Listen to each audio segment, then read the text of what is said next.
ભાદર 1માં 20 ફૂટ 20 દરવાજા 6 ફૂટ ખુલ્લા છે. એમાં 36,000 ક્યુસેક જેટલું પાણીની જાવક થાય છે.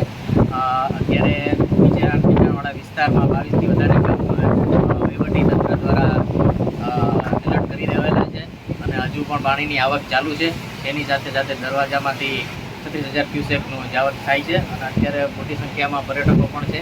તેની સાથે તેની સુરક્ષા માટે પોલીસ તંત્ર પણ અહીંયા હાજર છે અને તેની કામગીરી કરી રહી છે. અત્યારે સાહેબ કેટલા ફૂટે પાણી છે? અત્યારે ડેમ ફૂલ ભરેલો છે. 34 ફૂટની ઊંડાઈ અને 34 ફૂટનું લેવલ છે. અત્યારે 34 ફૂટનું લેવલ છે.